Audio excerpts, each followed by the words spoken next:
Severance Season 2, Episode 2. No. Listen. I hope this episode we get to see the other half, the aftermath. I'm guessing one innie, one outie. Yes. What do you mean she's alive? Who's alive? Will you take her for a second? It's okay. And we're back. Wait, but there's a gap. Are you okay? No. Wait, that's weird. I don't fully understand what just happened. I mean, maybe we saw perfect continuity there, but it was an odd reaction to him coming in screaming she's alive while holding the picture of his dead ex-wife. And also, someone needs to make Mark aware of what just happened. You're in big trouble. Daddy's gonna be very disappointed. I want to see the aftermath of her on stage, though. Like, right then and there. Fetid moppet. Oh, no. Hit her with the fetid moppet. Cuts right to the bone. There's going to be a lot of irrational hatred, which feels natural and normal. You would just associate the face with the action, even though you know consciously that it was not her. It's hard to separate emotionally. And shall I fire them? Let Kier guide your hand. Of course. What does that mean? That's not specific. This is like bizarre war between Helly and Helly, which, I mean, you know, there are metaphors to be made there. Where is Miss Selvig now? What's she up to? How'd this go down? You saved us from disaster. Will Mr. Egan be joining?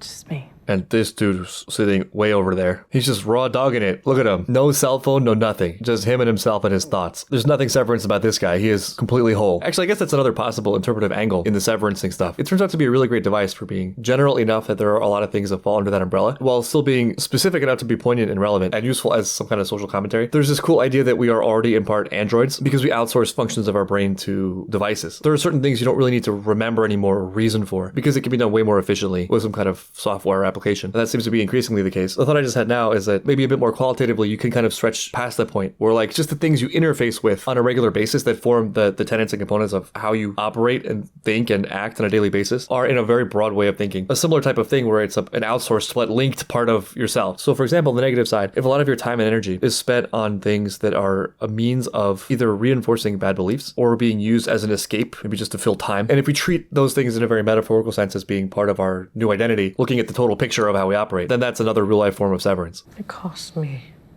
dearly. It did. And still you proved your loyalty tonight, which is why we'd like to ask you back. Okay, in what context? I apologize. In hindsight, it must have been so weird for her to manage innie Helly, apologizes. knowing outie Helly. The board apologizes. All I can be is sorry, because sorry is all that I am. You also would imagine, like, just treating Kier Industries as a religious stand-in. There's going to be a split. You know, there's going to be, like, the old school, hardcore zealots for whom there's some deep spiritual connection, putting aside the judgment of Egan's whole thing. And then there's going to be the charlatans who come in and are like, this is a good way to get money and influence over people. Miss Selvig seems like she'd be in the category of old school zealot when she's not busy trying to get into thruples with Mark. I recommend we start by scouring the feed, and I need to interview Dylan G. to see how he gained access to that. We have something else in mind.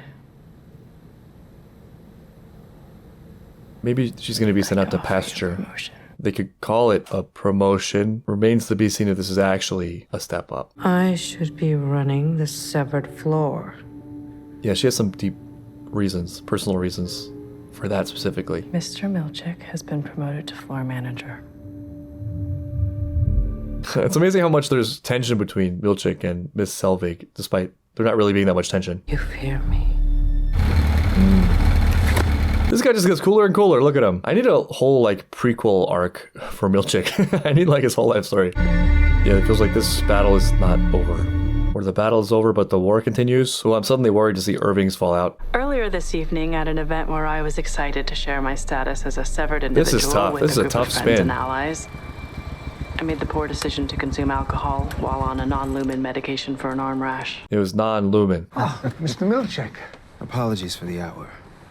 is everything Oh, I all guess right? we don't see the fallout. He's been spying, so he's got to feel a little bit nervous about this. We just need to know if anything of note occurred. Why did chance that you end up at a house that you were unfamiliar with? In the moment, I thought I was being funny. But in the hours since this outburst, I've been reminded just how seriously My family's company affects the lives of real people around the world. This is sort of hard to swallow. I don't know if this is the PR angle. Just lie. You could always just lie. Terrible lie. And if you say it confidently enough times. I actually increasingly think that when it comes to a PR angle and not, interpersonal angle, apologies often just seem to do damage. It seems better off not doing them a lot of the time and just steamrolling through the problem, pretending you were right, or even better, not addressing it at all, just because of the way the incentives are aligned. Because the incentives, I often feel from a PR angle, are not actually about goodness. It's not about judging someone's character. It's about scoring points. I think people do actually really care about the goodness of the thing, but just the way the conversation takes place in the realm of like short text reactions and viral clips, it's more about shifting people into boxes and doing something like grandstanding and gaining traction in the battle for attention and like moral ranking. And so an apology of any kind, it just gives people an alley-oop to dunk on you. Anecdotally, I think I've seen this become increasingly common where big scandals are just completely ignored, and actually that works to the person's benefit. It just goes away because there's no fuel. There's nothing new to drive attention to the topic. And so people realize they can't really milk it anymore and they move on and it's done. I predict that unless the model changes significantly, it will be increasingly more about doubling down on the mistake you made or just like never acknowledging it. I'm still wondering what the show has to say about apologies as a whole. You know your innie is a friend of mine. I feel confident he'd approve of me saying so. And he's a man of principle, which is rare. Your innie is a man of principle. You're firing me. Well, that didn't last. I regret to say that you were the aggressor. Wait. As such, I'm afraid we've no choice but to terminate your employment. Okay, we tried this, but it didn't stick. My words provided more fuel for pernicious hate and derision. You can't just do that. What happened? They Did I break probably something? can. I can pay. I have cash upstairs. Don't, that's weird. Don't do that. Don't pay your employer not to fire you with cash you have upstairs that you shouldn't be admitting to. When I said my innie was being tortured, What am I supposed to tell my wife? this was a joke and a lie. Just kidding. But I'm also human.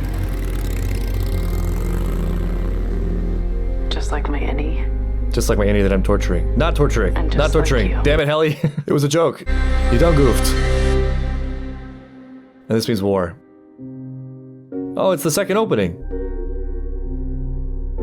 That's disgusting. That's very train spotting. What's with the drugs? Oh, I see Christopher Walken mentioned. Oh, sinister. You're all just characters in my book. It's pretty cool. It follows closely on the what the hell is that?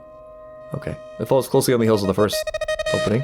But great. That was creepy. Don't punish the baby, Rickon. What? This wasn't its fault. Of course. Why would we punish the baby, Rebecca? We can reschedule the reading to next month. It's fine. I just have to decide if I'm going to restart with chapter so 1 or what? not. I think the more the better. Just restart the whole thing. I really did feel it was clear you were referencing the baby. Patton had just saved her. Yeah, that was my thought. My thought when I first saw I think that scene was that he was excited. it would be a little bit murky. It would be a little bit confusing and not clear what he meant. You find this picture, which obviously is of interest to you, so you pick it up. Right. And then when Patton found Eleanor, Saved her, I'd still say. okay, whatever, yes, you still had it with you. When Occam's razor goes wrong. To be fair, the plot of Severance is not very likely. If it is referring to the baby, that's pretty dark. Like you thought she was dead. Perhaps Covelbig would be a helpful nomenclature. I needed that word. He's such a great author. He was inspired by my book. He found great meaning in it, profundity. This is the really important takeaway from tonight. Yeah. God damn it, Rebecca. This is probably Miss Covelbig or Milchick. Is Mark Scout here by chance? No. Yes, he is. Traitor. Can't fire me if you can't find me. He must be Devin. Interesting reactions from the two of them. I know, I talked to him. What'd he tell you?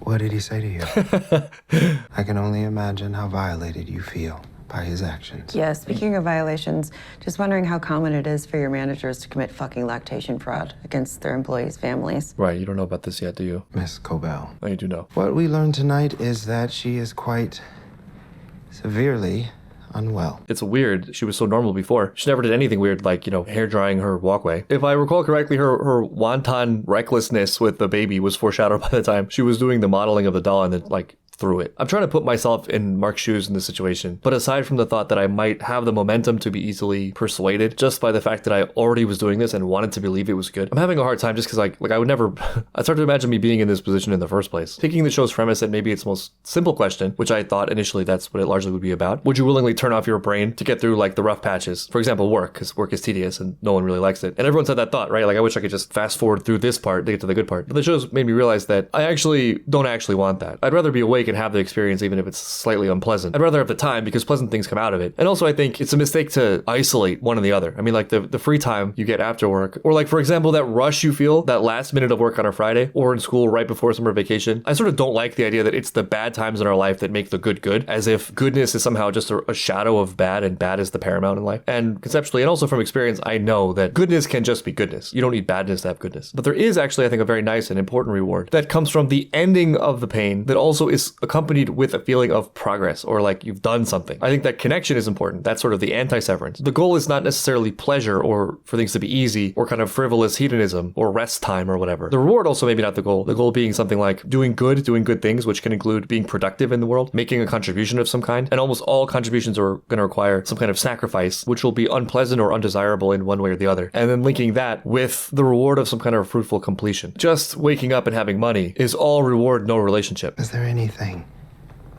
you can tell me? Who's alive? Of course. I'll circle back. Yeah, take your cool helmet and get out of here. I hope to see you Monday. Yeah, I don't know, man. Interesting that Mark doesn't get fired. I'd hate to reward his courage with non-existence. Well, way to threaten me with someone's death. I wonder if that's also in the fine print that no one read. I could have put it in there. Doesn't seem like it would have made much of a difference. Yeah, Miss Covelbig could be a huge liability. Probably an element of damage control. Honey, you're cutting them wrong. Damn, my innie has found more love than I have, with a sample set of 4 people. In case we do. Weird. Imagine watching yourself like that from a total outside perspective, watching your romances. Really? Him? Or really? Him? In case we don't come back. Looks like she likes it. Someone brought him back. Also, that was the most informal quit I've ever seen. Yeah, I don't know, man. But then you gotta find a job. Maybe I can overlook these terrible things. The old man got all the money. And a young man ain't nothing in this world these days. What was that song about? I don't know if that was meaningful towards the show, but it's relevant to me. Having spent a lot of time with an elderly billionaire, he or she definitely values money, but is envious of time. Time and youth and freedom. It's a cliche that I'd heard a lot before. People would trade all of their wealth for time. But following the knowledge of that, I then experienced it with my own eyes. Another major point of envy that may or may not be surprising is envy of the fact of being able to be in a situation where money is not part of the equation in any given relationship, just because of how dominant a force it is in the world. No pressure. Be cool. You are so awesome. And you are legitimately awesome. At least your innie is. Oh God, take me back. Anything but this. May I ask about benefits? Get out of here. There's a coffee maker. Oh, sold. I meant healthcare benefits. Coffee is a healthcare benefit. Ever since I was a kid, I've always felt like doors. Hold. Sorry? How old were you when you knew you loved doors? You're asking a lot, man. What I gave you was already a lot. 5. If you could be any kind of door, what would it be? The one with a keypad on it. Pocket. Interesting. Oh, he did his research. Respect to him. I don't know what a pocket door is. Flat finish or eggshell? Oh, flat finish, obviously. Semi-gloss. Oh, damn. Hit him with option C. You remind me of me, Dylan. You like kickball? Who doesn't like kickball? It's a layup. We play on Fridays. There's a fun prize if you win. Is it a finger trap? You mean door prize?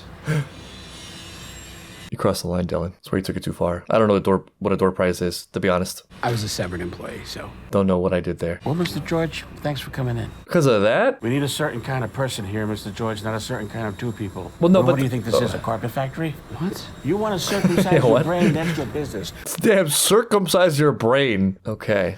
Well, that was not your fault, man. He legitimately went above and beyond for that interview. No one likes doors. I do think about this sometimes with a non-zero amount of anxiety because of the most recent real jobs I've had, they've all been recommendations. And they've all been very, very niched and strange. They're not industries in themselves. And then there's whatever this is, which is not necessarily like a strong selling point. Like if I had to enter the workforce again, that's a big gap. It's a lot to explain. I'm not sure exactly what it would relate to. What does a TV show analysis career lend itself to in the the conventional workforce. I'm not super great at like the social media element of it. I don't have a massive platform or anything. It's sort of not the point for me. Teaching English always exists as a kind of last resort fallback option, which is good, but I really prefer not to do that again. That's why I gotta get rich quick or die trying. I feel like Dylan, though, it depends on how deep the discrimination goes. He'll find someone who just wants a good worker. His abilities will speak for themselves eventually. Read the room. I would have picked up the phone if it was good news. Oh, I'm sorry. You'll get the next one. Stop being nice. What a thing to say. I'll be home soon. Okay, bye, hon. Though maybe he doesn't actually have any like truly marketable skills. In my experience, I guess notably not being a specialist, but having hired people, one of the toughest things about job interviews and work in general is that there's a certain it factor that in a lot of cases is more important than most of the things you could possibly hope to put on a resume. There's like a wherewithal level, you know, like just how much you can do things. And it's not necessarily correlated that strongly with credentials or experience. There's just like a baseline personality thing. And it's somewhat difficult to interview for. It's much more difficult to screen for in terms of just like getting resumes coming in. Though you can definitely screen people out easily. It's like, oh, you didn't write your name. If it's not a super specialized, highly skill intensive role, the people who have that thing, whatever that is, even if they have no experience in the thing you're doing, they'll probably figure it out and be pretty good fairly quickly. At the extreme end, there's just some people that you can put in anything and they'll eventually start to crush it. And the reverse is also true. Like some people just will mess everything up. Though the good news is people can and often do change from one of those categories to the other. I mean, if people knew what I know about Dylan, there's a lot of things he could do really well. He'd be a great addition. I was just thinking maybe there was a way we could confirm what your innie meant. Devin's in. I'm quitting. You You're can't quitting? Yeah. quit on this mystery though. Okay. Have you called them already? I don't need to call them. I already gave Milchick a I don't know, man. You're not the only one her death affected. Oh, really? It's not a It affected competition. you? Yes. Did you have to tell her parents that she was dead? It's not a competition. She's not doubting that it was difficult for you. You know what? Honestly, if Rickon died and This his is body a lot. This is too much. burned, I'd be sad for you, but I wouldn't be affected. Well, that says a lot about you. It doesn't say what you think it I am says. sure. He's not sure. Well, I mean, he is sure, because it's unreasonable to think otherwise, knowing what they know. But he wouldn't be getting so defensive about it if it wasn't triggering something. It's probably like, you just don't want to have false hope, which I get. Part of moving on is acceptance. Talk to you later. Mark. Don't leave like that. Come on, Mark. Oh, it's Pips. I remember this guy. This guy doesn't own a cell phone. It's admirable. Just raw dogging his whole life. Oh, hi, Bert. It feels like there's something they're deliberately not showing us. Since the season 1 finale, I've been thinking that the most dramatic of all of those, given that Mark's message probably wouldn't be understood, was Bert opening the door for Irving. But we still haven't seen it, and now we have Bert following Irving as he does his clandestine anti-Lumen activities or whatever. Not totally sure what he meant by message. A fruit basket. Thanks. I'd like to ask you a few questions that may inform your decision. Is that all right? I feel like I need a lawyer for this. How happy are you with your current financial compensation? Could be higher. I could be happier. My third question Oh, concerns your late this wife, is dangerous Gemma. ground. I would just not at all. I was fishing. You said since she died, every day feels like a year. That you felt like you were choking on her ghost. That's a lot to say in an interview. The Mark I've come to know at Lumen is happy. He cares for people. That does little And for he's me, funny. personally, on a selfish level. He's found love. Love? That's infuriating. Pull the plug. With who? The solace you have given him down there will make its way to you. This is a big claim, yeah. I mean, if this is the intention, if this is the assumption, then it makes a lot more sense. I hope you'll give us that time, Mr. Scout. They're like, you would be something like an average of your two people, or there would be some kind of osmosis and feeling and temperament. Bert alluded to that a little bit, right? How he ends the day feeling happy. This adds a lot of complexity to this issue. Because I feel like, yeah, it probably would transfer. I think one of the main ideas of the show is that the goal is not necessarily the output, right? Like, it's not just to be happy or to be free or pleasure or whatever. It's to link the reward or the sensation with what they were originally intended for, which is orientation towards things that are good and navigating away from things that are bad. And then separating these things and focusing only on the desirable elements of these things robs them of their meaning and puts you in this sort of weird subjective void where actually, as a weird side effect, the pleasure side of things probably gets diminished long term. The most simple analogy is drugs, right? Like, you can just take drugs to feel good, and presumably if your goal was just to feel good all the time and you had the resources to do so, the optimal life would just be to inject yourself with drugs. The ambrosia in Brave New World. But intuitively, I think most people would agree that's awful. There has to be something else there, and what it probably points to is that, like, happiness or feeling good is not the actual goal, but kind of like a symptom or byproduct of effectively meeting the goal. And so to that extent, I think the critical lens the show takes on this is really cool, really interesting social commentary. But there is another side to it, which is just like, there does seem to be something to the idea of like just re-exposure to normalcy. And back to the drug example, if there's a really extreme crisis, you could make a very strong case for using those measures as stopgaps or like temporary solutions to the problem to get you through the dangerous part so that you can get your feet and then like get back to the heavy lifting on your own. Like obviously we use narcotics for people in extreme pain or situations deemed life-threatening. So if that's the case, if there is some trickle down, which I actually would anticipate there would be, even just very physically, if you're sharing one body and you end the day as Innie Mark feeling good, there's something about your body composition that will probably carry through to your outie for at least some duration. It will like push the meter positive somewhat, and that might just give you enough time to be in a decent enough state that you can start to stabilize again. Critically though, it won't solve the issue though, right? And it shouldn't be seen as a permanent fix. But this pitch actually does feel somewhat compelling to me. We haven't seen him crying in his car for a while, for example. There's also an argument to be made on the practical level that you do it until you figure out a suitable replacement. Though you might also say, it's better to jump off into the void to force the solution. It just depends. Oh look, it's my Innie lover. I had 48 hours to pull this together. Hopefully there will be some chemistry. Spoiler alert, there was not chemistry. Long enough to complete Cold Harbor. Okay, yeah, they do need him for Cold Harbor, but it wasn't working. And Mark did in fact have more leverage than he was imagining. And so they put the team back together. They're my friends. You can't just make them disappear. No work has been done on Cold Harbor. 3 days of work. I broke a fucking lease in Grand Rapids. Fucking touch me. Yeah, there needs to be some compensation for that. Fuck you, Lumen! It just occurred to me that, like, you never could get in trouble for being late for work as an Innie, because it's not your fault. You are risking your life. We've seen no explanation for why Innie Helly would lie about what happened, so I guess the conclusion is just, like, shame and embarrassment. Hello, Mark. Oh, hi, Just Mark. back from work. Not so friendly this time. Where do you think you're going? My walkway isn't going to hair dry itself. I ate your shitty fucking cookies. They convinced you to stay. Was a pineapple involved? I totally didn't get pulled in by a pineapple. What, so that's it? You're leaving? You fucking kid. Yeah, this is sort of infuriating. Do you know something about Gemma? This is a very critical moment. If there's any hint, and that looks like a hint, that looks like some kind of acknowledgement. Your face just looks guilty.